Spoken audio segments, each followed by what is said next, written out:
How's it going, guys? And welcome to everything you need to know about knives. Probably mostly pocket knives. We're gonna be jumping into it, and if you were a dyed-in-the-wool knife guy, chances are you might have taken the quiz that we had up. Do you think you know everything about knives? We have an over 50% fail rate on that admittedly flawed quiz. Super flawed. Chances are you probably don't know as much as you think you know. You know nothing. So let's jump into it. Let's go. So guys, we're gonna be talking about types of knives. Throughout this video, we're also going to pull up a poster and we're going to read a random history fact randomly. Let's start with the first type of knife. Timer started. Timer started, here we go. So before we dive into specifics on knives, you gotta know what types there are. So this is what's called an OTF, out the front. And basically it opens and closes with the pull of a button, just like that. Switchblade. Switchblade. Yep. So anything that opens or closes with a button is a switchblade. Correct. And so you also have, this is another main type of switchblade, side opening automatic knife. Now we should mention every one of these categories we're giving you splits into 30 different ways, right? So we're just giving you the basics so we can jump into a tip to tail breakdown.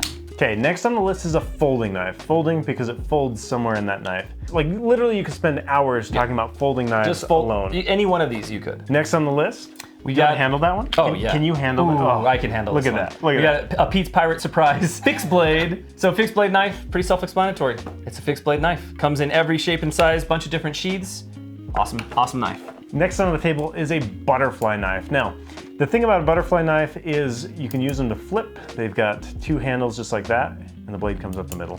Now, somebody's probably like, aren't those illegal? Some places, yes. Some of them, yes. We're not gonna dive deep into legalities today. We're basically gonna be talking about structure, knife tips, anatomy, materials, grinds, blade steels. all of that. So I'm just gonna, you know what? We're gonna make Let's this. do it. This is going to be our model, our general model as we go through. And like I said, we're going tip to tail. So I love it. Starting at the tip, we're jumping into blade shapes, right? Blade shapes. Blade shapes. All right, here we go. So every single knife out there has a blade shape, and we actually did a little survey with some knife guys. We had over 1,000. So many people. Thank you guys so much for filling it out. Yes. It was so fun reading through all the responses. So we did this little survey quiz and asked people what are different blade shapes. So the first blade shape that we had was a drop point. Now, a drop point blade is basically the tip falls like that. Yeah, Nothing crazy. The point and drops. Get this, 85% of the people who took our survey got that right. Identified it from a picture. Yeah. An admittedly not great picture on an admittedly not great quiz. We're gonna get into it. That's great. So drop points are very, very common, but you also have different types of blade shapes, and they're used for different things. So like a Quaken blade shape, a straight back is what a lot of people would call that. One might be used for piercing, one might use, like a drop point was developed by a guy named Bob Lovelace, and it was used as a hunting knife. So when you're skinning, that blade doesn't get against the guts and bust the guts. Can we say bust the guts on your channel? Bust the guts. And then something Gut like busted. something like the Quaken. This is interesting conversation that we kind of had about blade shapes and then knives that are known for blade shapes. Yes. Right. So so this is a straight back. Yep. Right. But this isn't necessarily called a Quaken blade. No. Right. So that was another thing that came up in the quiz was clip point or buoy. Is a buoy a clip point a buoy, or are they different shapes? We actually don't have an answer for that. We don't, and the other funny thing about this, so this one here is a clip point. Is a clip point a buoy? I don't know. So within the knife world, there is no governing body that says this is a wheel, this is a tire, there isn't that thing. It's public consensus. Yeah, like we all agree as a community, this is the thing, which is gonna spark a really interesting conversation when we get to blade steels. Talking there's about such a fight. Low, mid to high blade steels. There was a lot of opinion in that, which Yes. was really interesting. Yeah. Other blade shapes you'll see out there. This is a sheep's foot. I was gonna say, Okay, so- a modified sheep foot, a worn clip, what do you wanna call it? I would call this a there sheep's you go. foot, and I would call this a worn clip. So this is another spot where people kind of debate a little bit occasionally. Is a sheep's foot all the way to here? Or is that a cleaver? Right. So all things with knives that you'll find is they start to blend together. It turns into this really watery Kool-Aid where it's like, oh, well that could be this or it could be that. So that is definitely a Wharncliffe. Wharncliffe, definitely Wharncliffe. This is probably I feel pretty sheep's foot. I feel pretty confident on this being a sheep's foot. Yeah. That's kind of one of the interesting things with blade shapes is if you're not sure, you just throw modified on it. You throw modified right? on it. Like This you is could a delightful thing. Yeah, you could literally like have this sheepfoot Wharncliffe, whatever you think it is. You could have this and be like, oh yeah, it's a modified drop point. Who's gonna argue? I love it. Okay, next on our list we have a hawkbill blade shape. And this comes on a karambit knife. Basically, this is a self-defense mechanism. Yeah, primarily. There's no other way around it. Hawkbill, like a talon, right? Like it's meant for grabbing and ripping. Oh, look at that. Random Look at that. history. Wait. I got. No. No, we'll do that one later. Got one. We'll do that one later. This is coming last. I love it. This is gonna be a good one. Okay, so part of that idea of like there is no standard. Right. I made this poster, and you can buy this at gnhxsc.com if you would like. And basically it has these random knife facts and all the stuff I knew about knives in one place. Now, I don't claim to be an expert, but I wanted to put it in one place. Along the top of this is a history section, and I am going to run my finger. You tell me when to stop, Zach? Oh, right there. That works. Okay, here's your random knife fact. In 1982, Jimmy Lyle designs Rambo's knife in First Blood. I actually didn't know that the designer of that knife was known. Yeah. That's cool. That's He's so a designer. cool. So here's That's something awesome. you need to know about knives. If you're new to this game, there are knife designers. They don't just pop out of the universe. Yeah. Somebody drew it, designed it, and made it. There are designers and there are manufacturers. And sometimes a designer is a maker. Right. So like this knife right here is a dagger blade. It's made by a guy named Darren Sorois in his garage. This is his design that he made, but this is also, you could buy this as a factory collaboration from CRKT. He's a designer and a maker. And Correct. so he makes knives, but then also sells his designs to manufacturers. Which I think if you're new to this world, that concept, like, who designed, like, I don't know, an F-150? Yeah, F-150. Who designed, Yeah. tell me. Ford did. Right. Right, but within the knife world, there are designers and there are designs, and that's actually a really important part of it. Like, I design knives for a couple different companies out there. Yep. And that's a fun part of the whole game. Fun fact. Now you know who designed the Rambo. You guys took a quiz. This is the course right here. It is. And that's the cheat sheet. There's your cliff notes. I know, I think some people cheated too. Yeah, that's okay. That's okay. But, okay, so if you did take the quiz, guys, I have to fess up. We did the quiz in like 20 minutes. And it turns out that 6 of the 18 questions would mark it wrong no matter what. We asked you what your favorite blade steel was. You were wrong. Every time. According to Ben, you were wrong every time. That was more a quiz thing than it was on purpose. So if you took the quiz and you're like, wow, I got 9 out of 18, 50%. The reality is you got 9 out of 12. Out of 12, right. Which is okay. That's all right. Yeah. That's all right.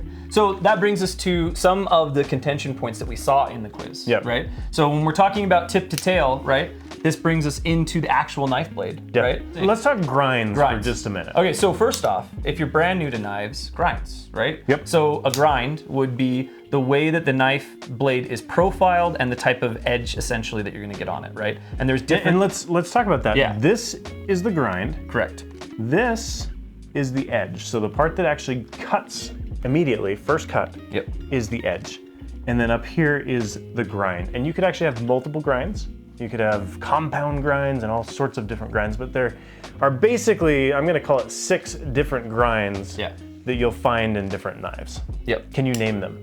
They're on the poster. We have a poster back there. They're on the poster. I could cheat, but I can't really read the poster. You got flat grinds, hollow grinds, convex. You got chisel grinds. What else? Jamie, put them on screen.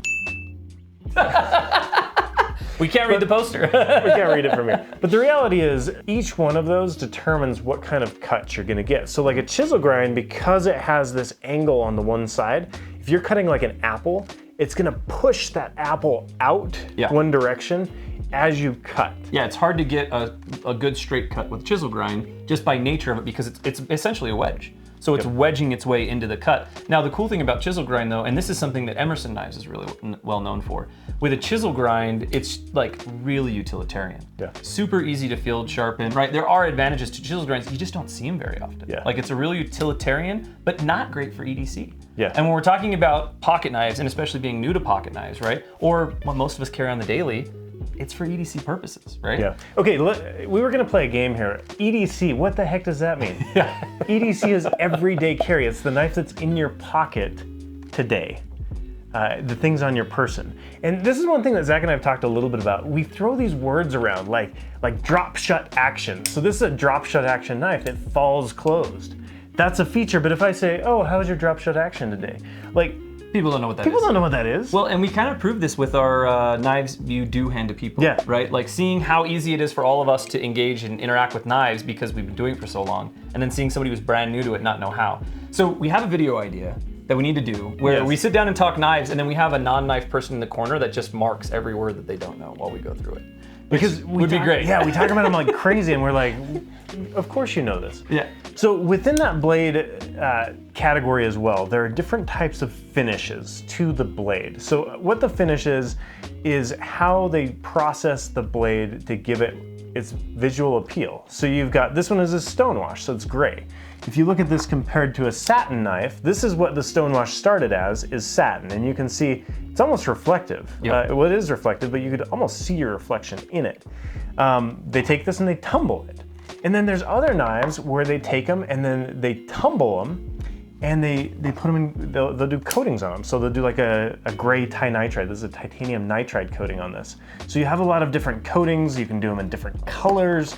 You can do them in all sorts of different things, but those coatings, it kind of, a lot of it's aesthetic, but also a lot of guys don't like coated blades because when you're cutting, it tends to catch on the material a little more. See, and I actually really like a coated blade because there's some corrosion resistance that you'll get with it. There is. Which I really like. I think that's nice because I'm notoriously bad at huge intervals between my service on my knives. Yeah. So I like a coating for that reason. And then going back to what you said, aesthetics, right? Yep. And so, you can go with like something tougher, like a Cerakote or a PVD coating or something along those lines.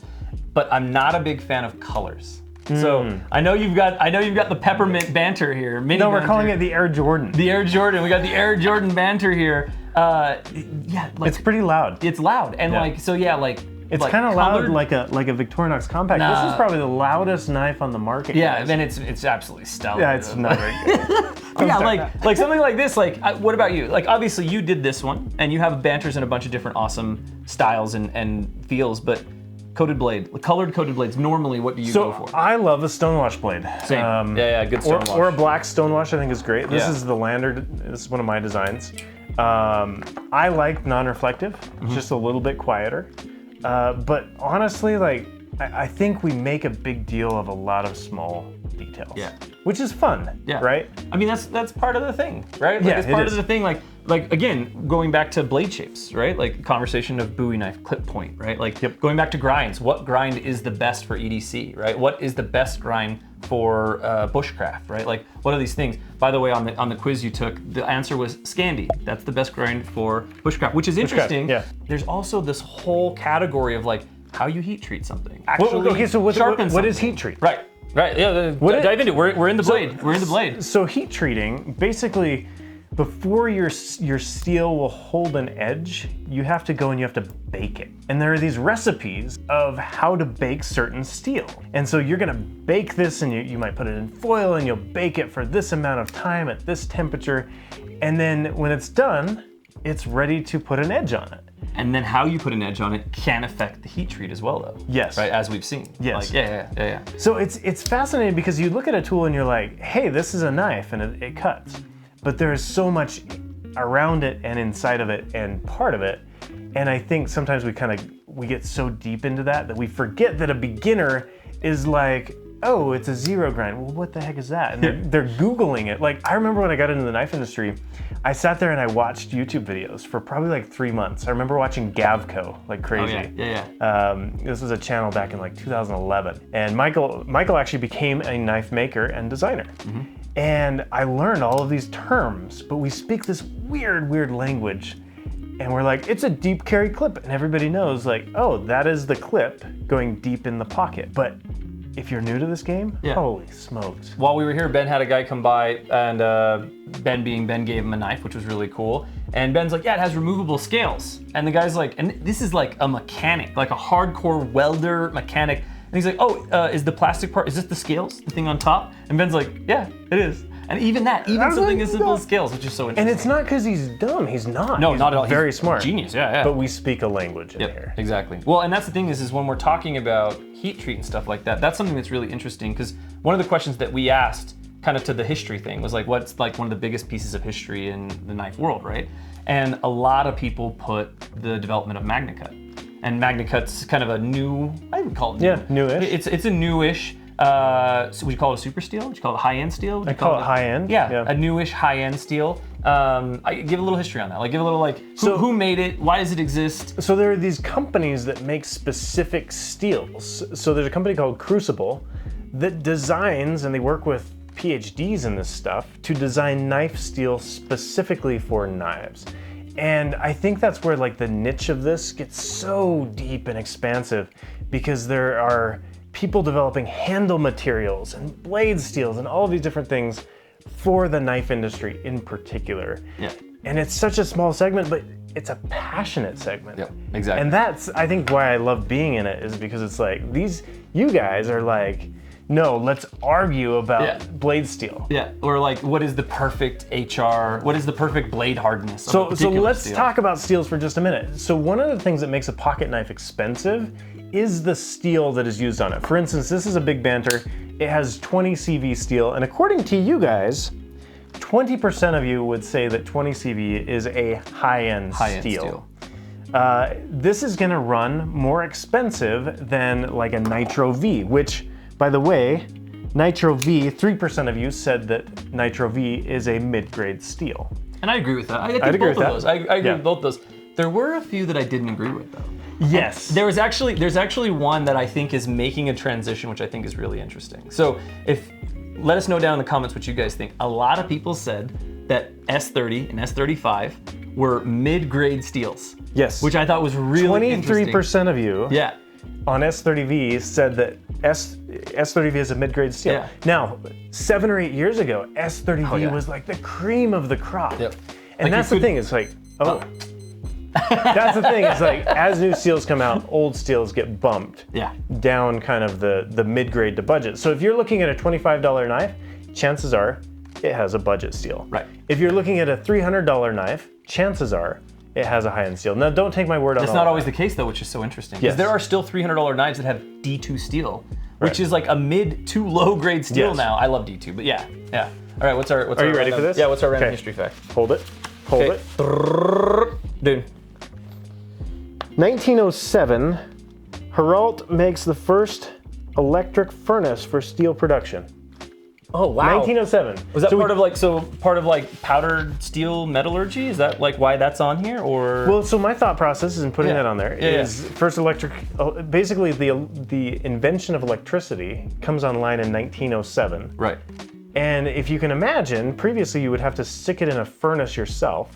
Like I would imagine the electricity would heat up the entire furnace process, making production that much more intense. Making broader production of pocket knives. Yeah. Interesting. Okay. There you go. Cool. Fun fact. I haven't known either of these, so this is great. So if you read the poster, there's random facts, and I found them like all over the internet, all over the place, books. And I'm like, sweet, that sounds interesting. Here we go. Well, and this is the thing is Ben said at the beginning that he's no expert on this, but he actually did vet this. This is a peer-reviewed It's peer-reviewed. Not only did he send this around to like the names of the knife industry, like the big dogs, he also has opened this up, and this is an ever-evolving thing. Every time he does a new print, he's updating, which is really cool. You guys know, NAFS is always the sponsor of these videos when me and Ben are sitting down like this. So head over to NAFS.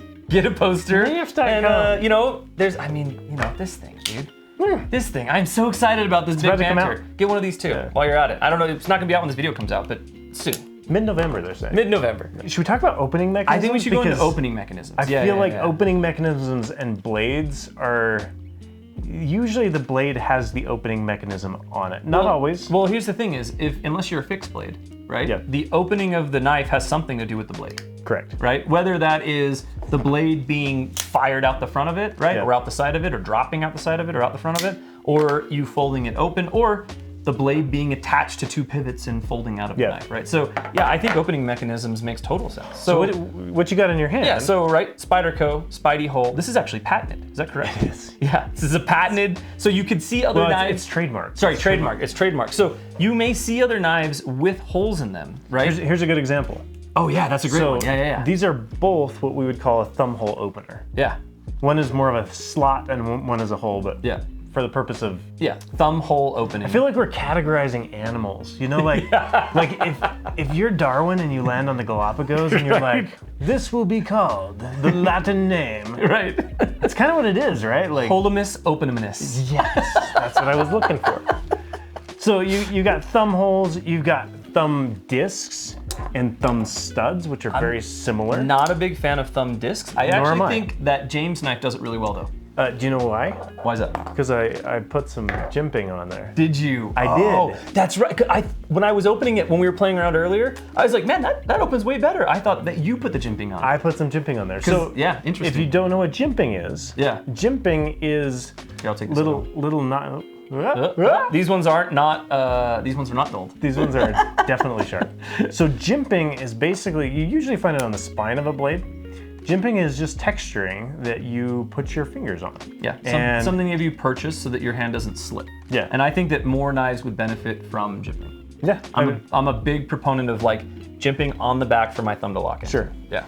So jimping gives you texture. On this particular thumb disc, I wanted more purchase on it. Mm-hmm. So I just took a file. You did a good job because I didn't even notice. Thanks. Yeah, that's great. Thanks. Because that was a kind of a slippery thumb disc at one Slippery point. thumb disc. Yeah. And then you have like a thumb stud. Yep. So thumb stud, and this is really common opening type. You'll see it a lot on specifically Benchmade, I feel like is Benchmade uses it all the really time. well known for the thumb stud, but it's great because you just load up pressure with your thumb and launch it. It's awesome. So next on the list is a flipper. And I feel like we got to use this particular knife because this was designed by a guy named Kit Carson. And basically a flipper, you take that and you flick it, just like that. Now this one, you kind of got to load up the pressure a little bit and do it. But flippers are kind of fun, they're fidgety. And I think that's another thing with knives is people love the fidget factor. That's not a fidgety knife because it has that horrible lock on it that I'm just not personally a fan of, which is okay. We don't have to like everything when you're talking about fidgety, right? Like, yeah, you got a flipper with a really easy release, like this button lock on the Wii, and we're gonna get to lock types here in just a second. And yeah, you can just sit and play with this all day. You can. All day, which is, you know, to the amusement or not amusement of coworkers and loved ones. Yeah, and button locks, it should be mentioned too, is you can open a button lock by flicking it. Yep. Just like this. Yeah, same with like an axis lock, which is this kind of lock bar style, well, I should say lock bar style lock since axis lock is open now. Yep. Right? Same thing, you can flip it. Okay, so what else do we have for opening types? Though? Okay, so this one's a fun one. This is called a wave feature. And you had a wave? I didn't know you had one. Yeah, there is a didn't wave realize- on this. yeah, awesome. So this is a ceramic knife with a wave, and the way it works is you're gonna, I don't know if Jamie can deal with what we're doing here. And this is gonna be rigged for left-handed carry here. But basically what a wave does is when you open it, it catches on your pocket. Sorry, this is definitely the wrong This direction. is a horrible design. There it is. Just like that. So I would flip the pocket clip on that one. Of course, yeah. But that wave feature catches on the pocket and opens as you pull it. So for a self-defense knife or something like that, it is nice to have a wave feature. And you see it a lot on self-defense knives, but I would actually say, I think it's just nice to have on any knife, to be honest. Yeah. If you're pulling your knife out of your pocket, you're going to use it. It will right? tear up your pocket though. What? Yeah, it will. It will tear up And your I think that's pocket. an interesting thing about pocket knives is your genes when you get into this sport. Yep. Can we call it a sport? when you get into this bird watching, what do we call this?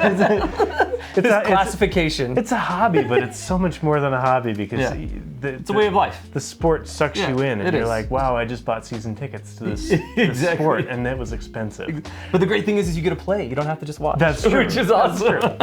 I don't know where that came from. Where were we? We were talking about getting into it and tearing up your pants pockets. Yeah, so each handle material, and I think this is a good segue into handle materials, has different properties of will it tear your pants apart. Yeah. How will it hold in the hand? What does it feel Yeah, like? so G10, this is G10, and this is what's called a peel ply G10. Very common throughout a whole bunch of knives. It's incredibly grippy, and you can change the grippiness on it, like that James brand knife we were looking at. Yeah. This one has been milled into a nice smooth surface. This one is like crazy grippy. And that's obviously because it's a tactical knife. This is designed for combat, basically. hard use in hand, don't want it to slip. Whereas this guy is designed specifically for everyday carry, EDC. And so to be comfortable in hand, but also to have a good purchase. So I think before we can jump too far into handle materials though, we've got to talk about lock types, Ooh, yes. right? Like we don't want to get into handles until we hit the Yes. lock type. So I would say one of the most common style of lock types is the liner lock. Yeah. And so with a folding knife, right? So the way the liner lock works is you go to open the knife. Oh, do we have a history fact? I think we need a history fact. I forgot. We're gonna pause. We're gonna pause. History fact. History fact. Okay, what do we got? What do we got? All right, you gotta come. Let's get a little more modern. You gotta get more modern. You tell me when. Tell me when. Tell me when. Your fact is in 2012. Oh, this is a good one. Epic Snuggle Bunny starts his YouTube channel. Yes, that is important actually. So, if you've never heard of Epic Snuggle Bunny, I don't know that it deserves to be on here, but he's a friend of mine, so I threw it on here to troll him. I think it deserves to be on there. But I do think that the rise of YouTube is perhaps one of the most important growth mechanisms for the knife industry, because you had all these people, like you got people like Nut and Fancy that started talking about knives. Cutlery Lover on YouTube, and people were able to see, because there's a lot to this, and it's hard to look at a catalog picture and be like, yes, that's the one I want. But when you can show somebody like an opening mechanism, like this axis lock, it's like, oh, that's how it works. I want that. Well, or a wave feature, right? And not just that, let me, if you don't mind with this, not just that, but like every time I hand somebody an axis lock that they haven't watched knife videos or the knife world, the way they open it is that way. Yeah. Every time they do it that way, instead of with the thumb stud, right? So there's also just kind of the cultural knowledge that passes along visually, right? And that was actually one thing when we asked, like, what's the biggest historical thing that's happened in knives? One of the biggest answers that we saw was YouTube and social media, because it allowed all of us to connect in a way that we weren't able to. It allowed all of us to connect in a way and be connected throughout the year that you just can't do in between trade shows without those devices, right? So I actually think having Epic Snuggle on the Epic Snuggle on the is awesome. He's a good dude. Okay, back to handle materials. Yeah, no, lock types. Lock types. We're lock types, and we were at, before I was rudely interrupted by historical, historical precedents. No, so liner lock. So knife opens up. As the knife opens up, it releases this kind of, it's not a spring, it's sprung. It's a tension bar. It's a tension bar, right? It releases that tension bar in there, and then that locks the blade in place. Now, with a liner lock, you don't want it to be locked too far one direction or not enough the other direction. And on the poster, you have some specifications. Do you remember what percentages? So there's a great debate about this online. Yeah. And so there's a thing called lock travel. And basically what it is on a liner lock or a frame lock, they work the same way, how far over that lock comes on the blade. It's a matter of discussion, because the reality is you might have 10% lockup, meaning that only 10% of the lock bar is sitting on the tang of the knife. The tang is that portion that sits there against the lock bar. You might have 10%, but it's totally safe. Or you might have 60% lockup, where it has gone past halfway. 60% lockup, people are like, 60% lockup. But the reality is, does it open, does it close, does it stay where you want it to stay? And I would say most of the time with 60%, what you get is you get a lot of counter tension trying to close the knife. Sure. Right? And that for me, that's always been the issue with too much lockup. Is like, oh, great, like the lock bar is on there more, right? Like the liner lock's on there more, that's awesome. Except it's a bugger to close the knife now, right? And that's really been my issue. And I think that a lot of the concern specifically with the strength in liner locks came kind of during the tactical revolution in the pocket knife world, right? Yeah, for sure. I have only ever had very cheap, very poorly made liner lock knives fail on me. I've never had something like a Wii knife or something that's a liner lock ever fail on me, right? And it's interesting. I've worked with like a bunch of Boy Scouts and stuff, and they'll hand you their knife, and like the lock is at like 100% lockup, and they're like, "This is fine. It's fine." And the reality is, it is fine. Like it's not gonna fold on your hand because it's basically locked at 100%. Forever, yeah, exactly. Now, but you did say that a frame lock is essentially like a liner lock, and I don't think so. Well, functionally, in terms of how you close it. Right. So a frame lock is built into the handle of the knife. It is usually one piece. This is, you can see a piece of titanium where they have cut and milled out that particular lock piece to be able to butt up against the tang of the blade. And when we're talking, going back to the conversation earlier about makers and producers and designers, right? This is something else that's really interesting in the knife world, is that you have these fingerprints all over the knife world from, people that you could name and people that you couldn't name that had a big hand in what we do and what we don't do with knives. So for example, for a long time, this was called the Reeve Integral Lock because Chris Reeve from Chris Reeve Knives literally invented it. Like, this is his baby, right? Yeah. And do you know, I actually don't know, again. Keep talking, keep talking. And this is a little bit of history, so we're on topic, we're on topic. So I actually don't know, like, did he ever put a patent or a copyright or anything on it? Do you know? You know, on that one, I don't know. Yeah, interesting. I do know that Michael Walker invented the liner lock. Right. And he did patent it. However, in the legal world, your patent is only as good as you defend it. Right, of course. And Michael never defended it. In talking to a friend about that, he said, you know, Michael realized like this is a big win for the knife industry. And so he did patent it, but he never defended it. And it kind of just went into the public domain. Yeah. And Michael Walker, looking back via this friend I've heard, has said, you know, I'm cool with that. Cool. Which to me, that's good community. You see a lot of that. I feel like you actually see a lot of that in the knife world. When we're talking about Chris Reeve, I mean, he did a handful of steel, or a couple of steels with Crucible, right? S30V is a Chris Reeve Crucible collaboration. S35VN, also a Crucible Chris Reeve collaboration. I think the reality is, like you said, there are fingerprints all over this stuff where one person has kind of influenced all of these different things. You look at a Kit Carson who kind of came up with the flipper. I mean, his flipper is on CRKT knives, but look at all the knives on the table that have flippers on them. Yeah. If he had pursued a patent on that, chances are he might have gotten it. Right. And you wouldn't have seen that kind of proliferation of a really cool idea. Of flippers that work on all sorts of knives, right? Yeah. And I think this is another really fun thing about knives and getting into knives or being into knives is that we're not that far removed from knife history, right? We're really not. When we're talking about any of the knives on this table, save this, right? Any of the other knives, the mechanisms, the opening features, the pocket clips, everything. Pocket clips came in like the 80s from Spyder. From Spyder, from Sal Glesser, who's still alive to this day. Yeah. The guy who invented the pocket clip literally is still alive. Like the guy who invented the Reeve Integral, like the frame lock, still alive, right? Like these legends still exist in the world, which is so interesting. That it is. Like, I mean, I would say the last 40 years of knife history, and I actually found this as I was making this poster. Like, time for a history fact, by the way. History fact. As I was making this poster, I realized, like, I mean, halfway is literally like 1983 right in here with Tim Leatherman inventing the multi-tool. Yeah. The rest of this, like everything before this, was pretty predictable in a lot of ways. You know, folding knives came into play, different things, but like since the 80s, knives have just like taken off. All right, so I'm awesome. ready. Okay. Okay. Your fun fact is the last issue of Tactical Knives magazine is printed in 2015 or so. Yeah. And that sign of the times there too, right? Well, and I think that goes back to the YouTube. Exactly. Like, well, and talking about the tactical, like some of the opinions that we still have today from that huge tactical movement. That I mean, what mid '90s to like 2000, like probably 2010, 2008. Really, that tactical mindset just owned the knife world for a long time. For sure. And it was just like, if this knife can't kick down a door and take out 4 enemies, then it's not worth it. Totally. Totally valid philosophy. I have no problem with that philosophy at all, right?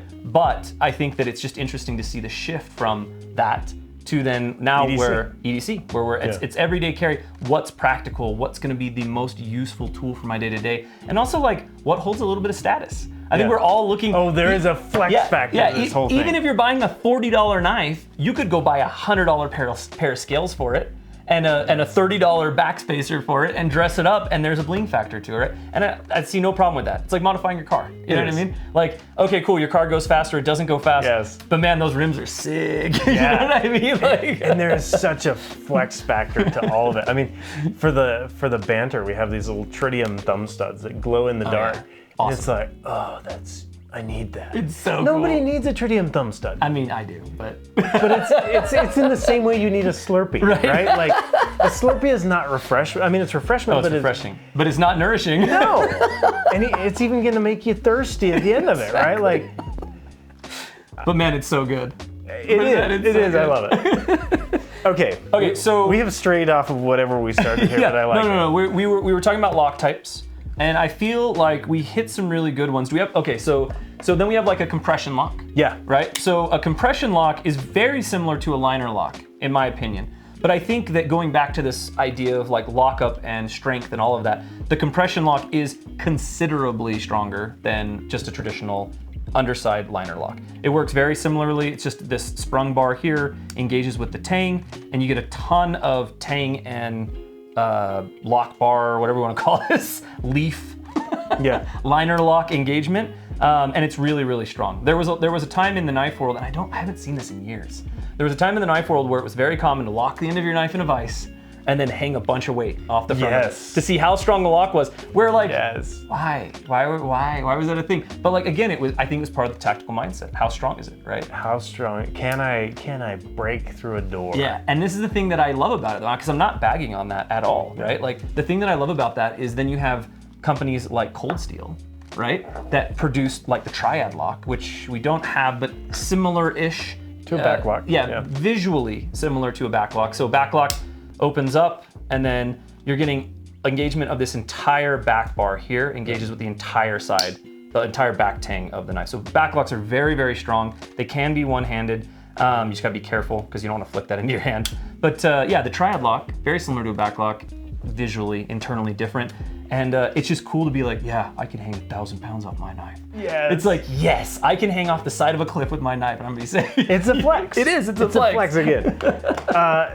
I think we touched on button locks just a little bit. Just a little bit. Basically, your button has a spring on it, and you can just push it and open, close it. And when we're talking button locks, really, That's what a switchblade is. a switchblade, a side opening switchblade is just a button lock with a spring. Yeah, It's with the a same spring thing. wrapped around the middle of it. Exactly, that's it. So if we took the spring out of this knife would operate exactly like that knife does. It would just, you'd push the button, the blade would release, and then you would open it all the way, and then to close it, you would push the button in and put it down. So that's kind of a cool thing about that. And then we didn't really dive into the axis lock. We talked a little bit. Let's talk about it. So we have, what does James Brand calls theirs? Do you remember? I don't know. Able? No, Able is Everybody's Hogue. got their own name for it. And this is the beauty of like things entering the public domain. Yep. Axis lock is a bench-made invention. And it's a lock type, but then everybody can make it now in their own styles. And so I've been calling it crossbar lock. My poster says it's a crossbar lock. Crossbar style lock. And last I heard, the poster's the authority. Yeah. So I actually have people that email me and they're like, this Tonto is not a Tonto. And I'm like, oh, but I copied it off of CRKT M16. It's like the Tonto of all Tontos. It's got to be a Tonto. See, I bet Lynn Thompson would argue with you though. Lynn Thompson has an opinion about Tontos. See, and I think for me, when I design a poster, I take like what is the broadest view of a Tonto? What is the 10,000 foot view of a Tonto? And then go from there. And then let's argue. Yeah, love it. Sorry, go ahead. Axis lock. So axis lock, crossbar lock, right? So you have two sets of springs in here called Omega springs is what Benchmade calls them. This launched like in 1998, I think officially with Benchmade. I think so. It was developed before that, they bought it from some people. And then you pull back and then those springs release the blade to move forward, and then the springs pull the lock bar forward, locking the blade in place. Great lock, it was awesome. This was another thing in the history section when we asked, what's one of the biggest things in knife history that you think's made the biggest impact? People said it was almost tied for the invention of the axis lock, and then the axis lock coming to public domain, which I thought was really interesting, because I completely agree. I think that it's beautiful that Benchmade was able to run with it. I think they've done an amazing job with it. Benchmade makes some of my favorite knives, and I still think that they're probably consistently doing this style lock the best across the board. But like, Hogue does an amazing job. Yeah. Hogue's cross lock is amazing. The James Brand one's pretty dang smooth. Yeah. The clutch lock from Kaiser, It's amazing. Dude, drop bear. The Kaiser drop bear, awesome knife, and it's adjustable, which is cool because cool innovation on a Benchmade had it for 2 decades. 2 decades. Didn't do that with it, and then Kaiser finally has access to it, and they're like, oh, let's make the tension adjustable so you can decide how your lock feels. Super, like so easy. I love it. But so cool, you know. I love it. Okay, let's do handle materials. Handle materials. Right after this history fun fact. Okay. Are you ready? Let's do it. I actually love reading these on my poster at home. Okay, you ready? Okay, go. Eyes are closed. Okay. Okay, we got, oh, this is an interesting one. 1997, American Knife and Tool Institute started. Okay, So so what is the American Knife and Tool Institute? So, as you may know, knives are slightly regulated in different places. And so you have, pardon me, I started a little early. You have knives that are illegal in certain places, or blade lengths that are illegal. And so you have two organizations in the knife industry. Why there are two, I've asked that question a few times, but you have Knife Rights and you have the American Knife and Tool Institute. AKTI. AKTI. And what they do is basically they're lobbying organizations to fight for knife-friendly laws in states. So like there's a law called the 1958 Switchblade Act that prohibits this switchblade from being imported or different things. And I'm not a lawyer, I'm not gonna... Sorry, really quick. I just wanna say, years ago when I was doing videos other places, I wrote the most beautiful video about, Ben knows about this. Oh yeah. The most beautiful video about the Switchblade Act. And we're gonna bring that video to life on this channel. Excited for when it's gonna be so good. And I'm just gonna say the Switchblade Act was literally enacted from one article written in a women's journal. I'm gonna leave it at that. Oh, that's such a good And I've piece. got an amazing video planned, guys. It's gonna be awesome. Anyway, sorry, keep going. So just like, say the firearms industry has the NRA. Right. The knife industry has AKTI and Knife Rights. And someday I have a hope that they'll join hands. Same. But and here's anyway. the great thing is that unlike other organizations, I feel like they're actually fairly effective. Yeah, like they've done a good job. There have been a handful of states that have actually repealed their ban on switchblades. Yeah. Georgia is one of the more recent ones, right? A lot of them have. Yeah, like Utah. Utah as well. Like Nevada, I think had some sort of restriction in there, and they helped repeal it there. So it's actually really cool to see that if you support either of those organizations or both, that they're actually doing stuff that matters. Because again, the Switchblade Act is hokum, and oh my gosh, I'm so excited for that video. Anyways, handle material. Handle materials. Okay, so every knife has a handle, for the most part. Every knife has to have a handle. You can't hold a knife by the blade. All right, some are like a razor blade doesn't have a handle. Is that a knife? No, it's not a knife. Let's argue about that in the comments. It would be a blade. It's a blade. Yeah. But is a blade a knife? So knife. Not every square is a rectangle? Knife, exactly. Knife, blade. Fair enough. Also, handle. If you wanted to be, if you wanted to get on it. Okay, fair enough. Okay. Anyway, every knife has a handle. So one of the most common handle materials you'll see out there is G10. What G10 is basically a resin fiberglass composite. And so they take layers of fiberglass and they do a layer of fiberglass, layer of resin, fiberglass resin.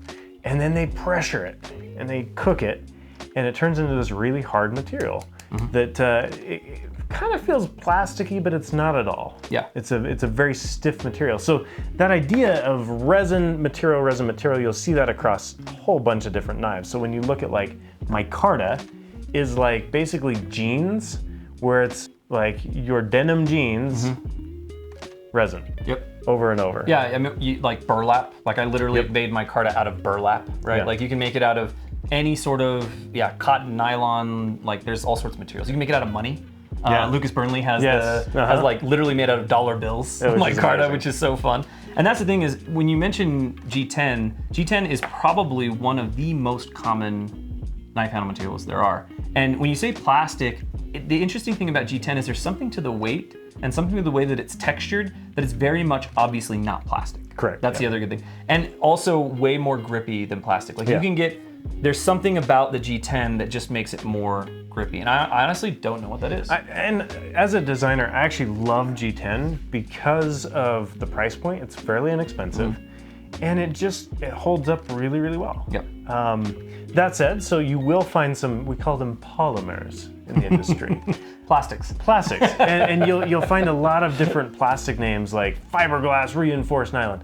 Okay, it's got some fiberglass. It is actually plastic. Yeah, like this is a good example of, this is probably FRN, like FRN. Probably, fiberglass reinforced on this nylon. K-bar dozier, but it's a plastic. And it very much feels like a plastic, not a bad thing.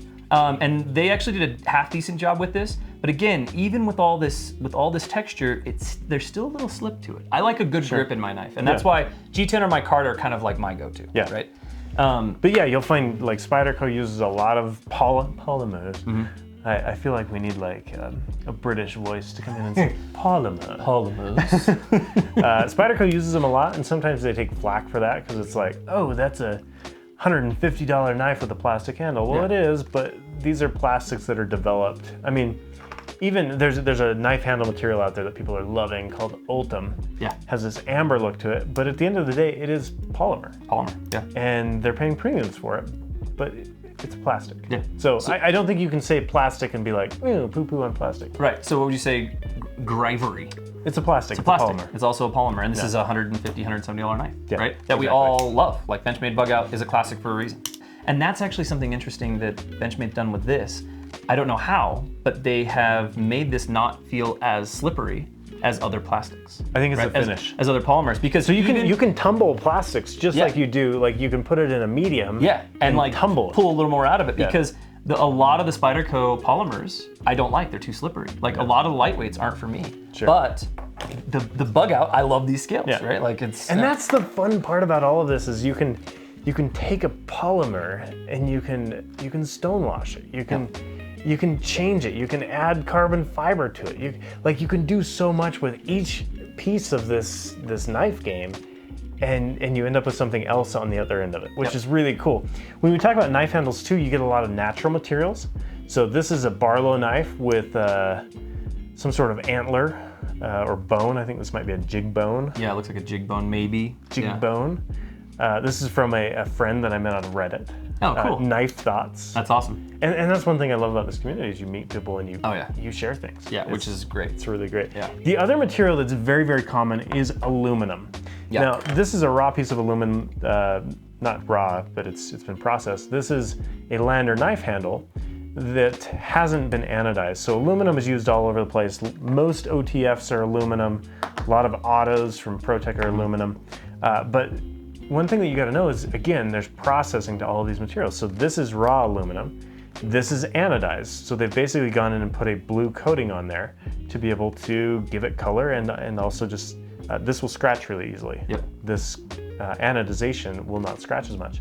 Also thumb studs, a lot of times they'll be made out of titanium. You can anodize thumb studs, different colors. You can anodize them all sorts of titanium spectrum colors. And this is another fun thing about the knife game when you really get into it is there's so much modification that you can just do at home. Yes. Right? Like you can anodize stuff with a couple batteries and some wire, right? Yeah. Like you can dye things with just RIT dye and a little bit of patience, right? Yeah. Like and a bowl you don't mind ruining. Like literally you can spend $12. Yeah. Yeah. And maybe ruin your knife or ruin the look of your knife, but I've done it. Oh, I've done it too. Like it's a rite of passage, right? It's the same I feel thing like you have to. Yeah, working on motorcycles. The first 3 motorcycles I owned personally, like as an adult, never ran. Nice. That was motorcycle school, right? And then the 4th one ran like a champ. I still have it. You know what I mean? Yeah. Like, so I think a lot of people are like, oh, I don't want to sharpen my knife because I'll ruin the edge. It's like, just ruin the edge. Yeah. And like, and there's so many resources that really, if you ruin it, it's going to be an accident because it won't be from not having access to the information. Totally. Right? And so I guess to round out the conversation on handle materials, like basic handle materials you see, then you have like titaniums, right? Yeah. And you have titaniums, and I feel like titaniums and stainless kind of go in the same boat. And the reason is because a lot of times when you see titanium and stainless, they're going to be a frame lock, right? Yeah. So you have like most often. You have, I don't even know what this knife goes for. It's probably like a 2. What is this? This is a Laconico? Oh yeah. Yeah, that's a Monterey Bay knife.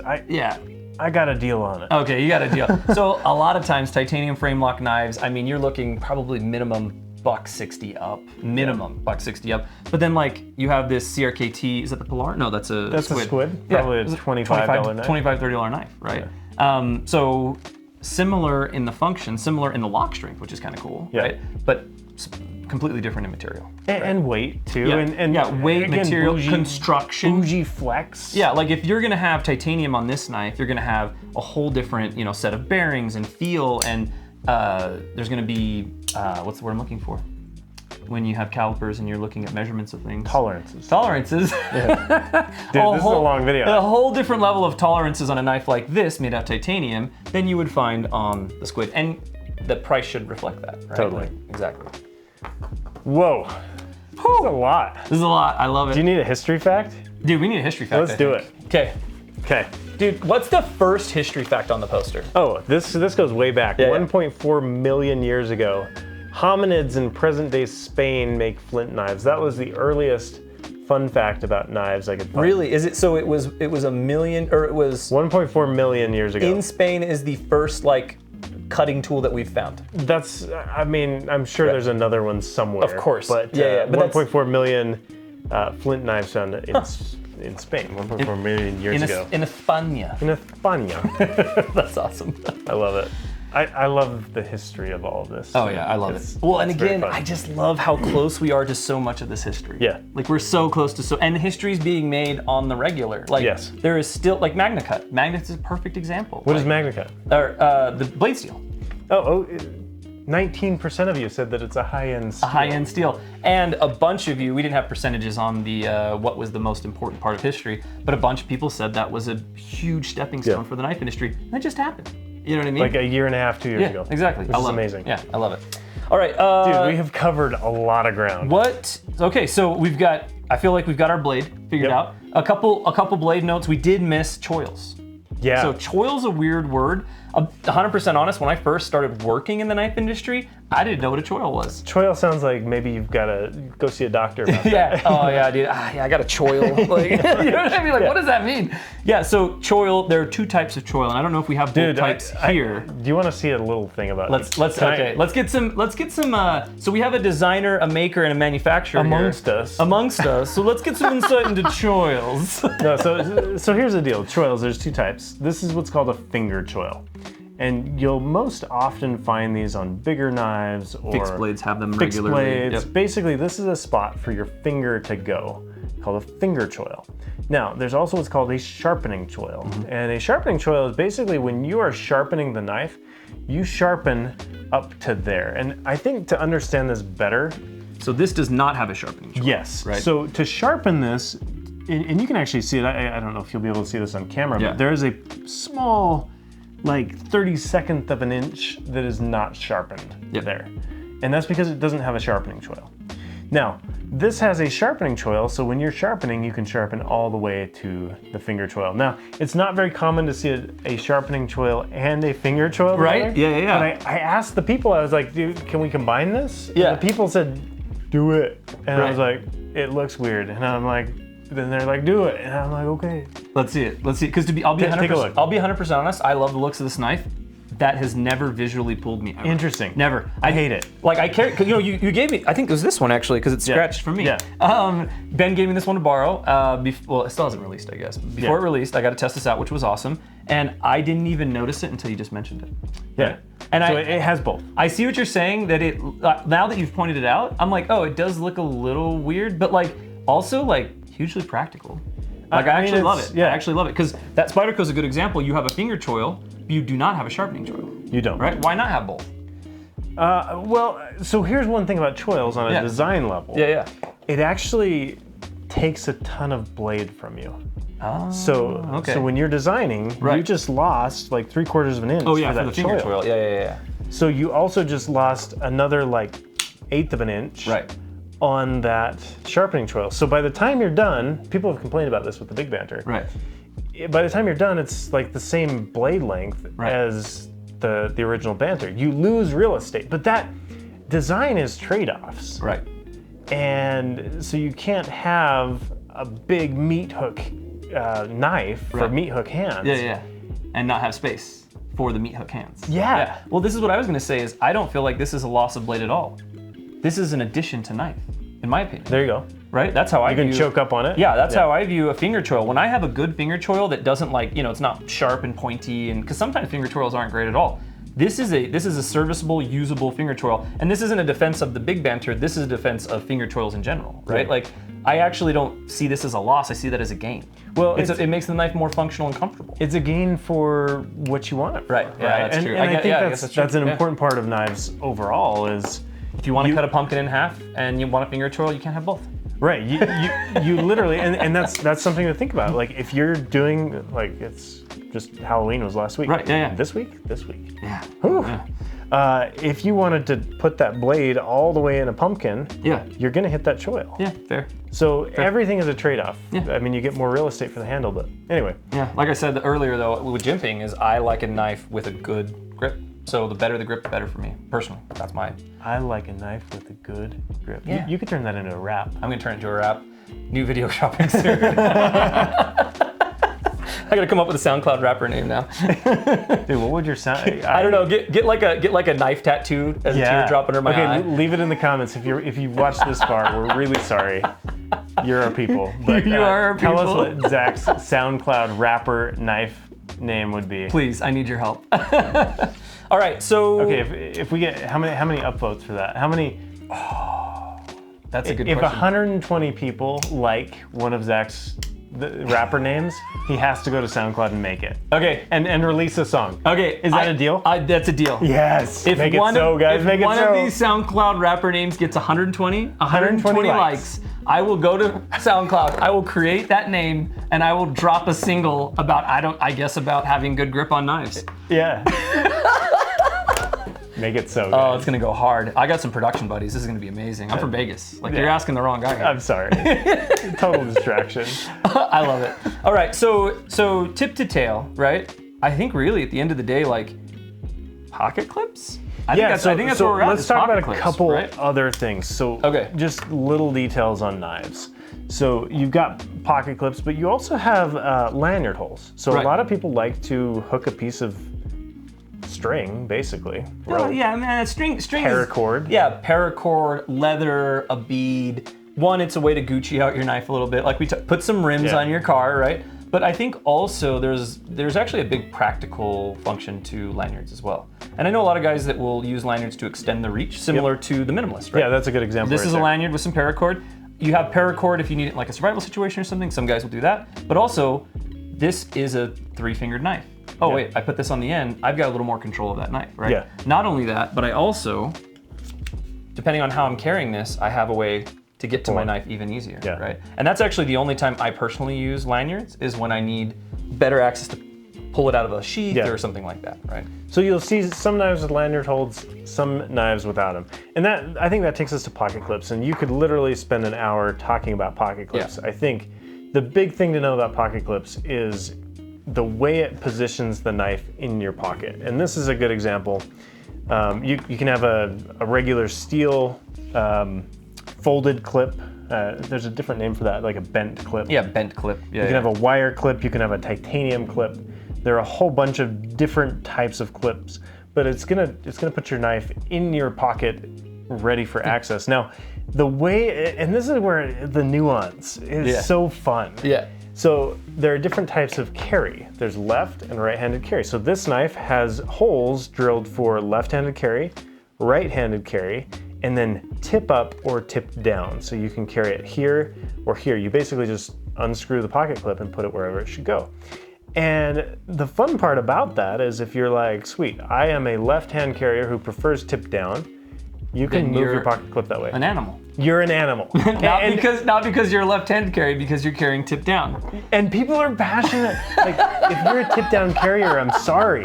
It's like in like 8th or 9th grade, if you're still playing Pokemon, you're like, you don't tell anybody that. Oh no, that's not the case. Not Pokemon. That's a bad example. No, back in the day. Oh, back in the day. Like back in the 90s. Yeah. Back in the day. If you're still playing Pokemon in 10th grade. Yeah. You were getting bullied. You were totally getting bullied. You were definitely a tip down type. You were But the reality is, it's like some people have legitimate reasons that I don't understand to carry tip down. I've actually heard some good arguments for bigger knives. Okay. Totally fair. So yeah, apparently with a bigger knife, I carry my cold steel knives tip up like a real human, but I have heard the argument for tip down that for a bigger knife, it comes out, and then the way that it's in the hand when it comes up, especially for like self-defense and stuff, sometimes it's better for that reason, but I just feel like they're making excuses for, being nerds. I love it. Just kidding. If you carry tip up, or if you carry tip down, I actually would love, like legitimately, all joking aside, I'd love to hear why. Because I love hearing it, and I still haven't heard a solid enough argument that's like, oh yeah, I would carry that type of knife. And respect you. Tip down. Yeah, and respect you. No, but for real, I would love to hear it. Do you have a preference on pocket? Now, deep carry, right? Get it in the pocket, hide it away. I agree with that. But do you have a preference on type of pocket clip? So I like a steel pocket clip. Okay. And the reason for that is titanium, it's just a little bit harder to work with. It's unyielding. I'm with you. I don't unyielding, like titanium and pocket clips. a lot of titanium pocket clips get it wrong. This one's actually really good. This is That is a on good this one. Easy C. Yep. It's done right, but it is hard to get it right. Yep. And so I tend to trend towards steel because if it bends, you can bend it back. Yep. If it breaks, it's easy to replace. It's inexpensive to replace. Yep. So I prefer steel pocket clips, tip up carry, Deep carry. deep carry with recessed pocket screws. Oh, it's gotta have for bend. It's gotta, doesn't bother me, but whoo, bend. Which is kind of stupid, but literally like you buy a $60 knife and then ruin like $400 worth of jeans over the lifespan of the knife. See, and here's my philosophy on the jean ruining thing. You're not living life hard enough. My jeans don't last long enough for my knives to tear them up. My jeans are Some trash. of us are delicate. My okay? jeans are trash in like 6. I'm lucky if I get 6 months out of a pair of jeans. So like my knife's not eating them up. I love it. You gotta live tougher. All right, history time. History time. Okay, what do we got? Okay. Closing my eyes, closing my eyes. There. I'm trying to go deeper in history. Ooh, Buck releases, 1964. Ooh, yeah. Buck releases the Model 110 Folding Hunter. Yeah.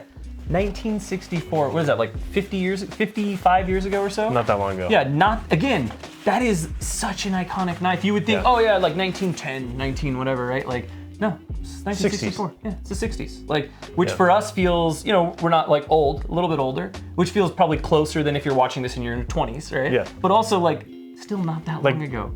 My parents were born in the 60s. Exactly. Like they grew up in the 60s, Yeah, right? yeah, same. Yeah. So, it's it's a lot of interesting, exciting things happened in the last 50 years, 60 years. And because of that, also I would say accessible, right? Like you weren't like in the like, let's talk about cars, right? Like if you're talking about like Ferrari or Lamborghini or Lee Iacocca or like these big names in the motor industry, right? Like you weren't just gonna go somewhere and talk to those guys, ever. You know what I mean? Like, and especially not once you knew the names, when they were household names. Like, you can literally go to Blade Show, which was one of the other things in history that people were talking about as being a huge thing for knife history. Yeah. You can literally go to Blade Show in Georgia and talk to a bunch of these legends. Well, like CJ Buck is like the grandson of the guy that started the place. Of Grandpa Buck, right? Like, oh, do you want to talk to Ken Onion? He's probably at the CRKT booth at any given Blade Show or SHOT Show. You know what I mean? Like, so cool, right? It's an amazing time of knives. Yeah. Couple other quick things to cover. Yeah. I'm looking down at a poster. We've got a poster under here. Yeah. I don't know if we want to open up a knife, but just things to point out on it. You got screws. So these are usually knives are made from with Torx screws. So usually it's a T6 and a T8. Yep. Those are the sizes. Inside of here, you'll have different bearings. You've got ball bearings or washers, Teflon bearings or washers. And so each part of this on the knife itself, this is a barrel spacer or a backspacer. Well, that's not a backspacer. Oh, because backspacer. This would be a backspacer right here. True, yeah. Standoffs is the other name for this. Standoff. There you go. Standoffs. Yeah. That sounds like a knife designer word. I don't know, but standoffs. But each piece of these is crafted in a way that somebody thought about it, which that to me is one of the most fun things about pocket knives. Yeah. Even I've been thinking a lot about the detent that holds the toothpick of a compact in place. It's a beautiful idea. It's like, because I did the custom compact, right? When I made my micarta scales, I got a video of it. If you guys haven't seen it, check it out on the channel. But when I made my scales and I opened it up, I was like, uh-oh, I dunked up. Because it's actually really complicated the way that they have that thing lock in there. It's actually like, oh, there's like a jog and there's like a little tick on the side of the side of the toothpick, and you're like, oh wait, this is like hard. Like, yes. And that's the thing is like every knife on this table or every knife in your knife collection or sitting in your sock drawer, somebody had to think about it. Yes. Even if it's just a garbage gas station knife, somebody still thought about that knife to a level that like they had to look at it, they had to think about it, and they had to like put a check mark on it. You know what I mean? Which is so interesting to me. And yeah, every piece of it, and the geometry of like how the blade swings and doesn't swing. It's just like, holy smokes. I once tried to make my own Opie nail knife. Oh, right? yes. So Opie nail knives, if you're not aware, it's like a peasant knife from France. They open up and then they have a spinning collar. So this is actually like would be a nut on threads, and you would spin that to lock the knife blade open. So I tried to make my own, right? And I was pretty proud of it, like brass hardware, and like I figured out rosewood. It was really cool. And then I got to like how the knife opened and like stayed open. I literally couldn't get the knife blade to, like, I was just using a saw blade that I was cutting up, right? I tried like 6 of them, repinned it 6 times. I could not get the knife blade to open and stay open, and then have the nut lock it in so that there wasn't a bunch of blade play.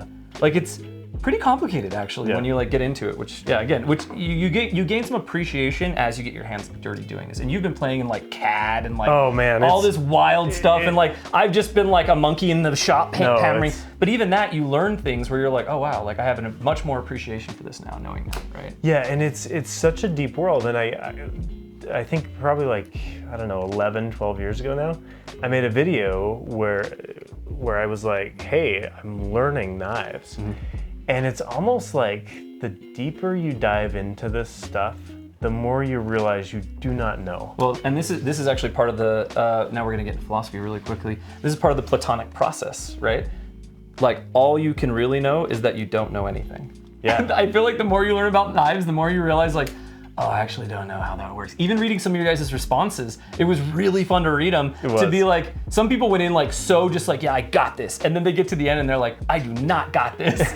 And then even us, like we were like, oh, like wait, what's a zero grind? What's a Scandi grind? What's a Bowie? Is a Bowie knife a pattern as well, or is it a clip point? Like we don't even have answers for some of that stuff still. So so it was really fun for us as well. But yeah, I got a history fact. Dude, hit us with your history fact. If you've watched this far, holy smokes, this was deep.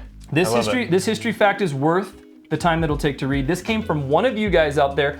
The quiz was anonymous, so unfortunately I can't give you credit. But this is probably the best history piece I've ever read in my entire life. It even has archetypes. I used a big word. This is amazing. Oh, here we go. Okay. In the beginning was rock. Then man discovered sharp rock. Okay, I'm loving it already. A few years passed, just a few, and Jim Bowie made knives cool again. Later, Mr. Buck perfected both kinds of knives in the ultimate expression of tradition and culture with the Model 119 and Uncle Randy's Model 110. Our next hero returned from Vietnam with severe PTSD, and for a while it seemed like the only friend he had left was his iconic survival knife, which he used to gift the world with the education of survival, escape, and evasion, by eluding an oppressive sheriff and giving him war he wouldn't believe. Oh, Rambo. Another prophet. I love it. Another prophet. I love it when the sentence starts. I love it. Another prophet employed sublime minimalism in his dialogue to convey the majesty of a big knife by declaring, "That's not a knife," and then showing, "This is a knife," as he presented the world with that glorious knife of his. Shortly after, the great teacher showed us that with humble Swiss Army knife and a random EDC items, any of the world's problems could be fixed, and thus his name became a verb for that philosophy. A philosophy to live by, knife, the solution to all life's problems. Amen. Literally, what a great way to just put a period on everything we've just talked about. I love it. Guys, if we missed something, let us know in the comments. I'm looking forward to your first EP. Yeah. When does that come out? Let's see how it goes. I don't know. We're gonna find out. Make it so, guys. Make it so. I need this. I want this. Hey guys. Plus, you could use it as your theme song at the beginning of these videos. I will sponsor that theme song. Guys, you heard it here. Let's get this thing sponsored. All right, I gotta feed Jamie. Get it sponsored. Hey guys, thanks so much for following along. I'm sure we missed a boatload. Let us know what it was. And you got anything else? No, just buy some knives so we can feed our children. Yeah, exactly. Can we say that? I love it. Do it. Thanks, guys. See you on the next one.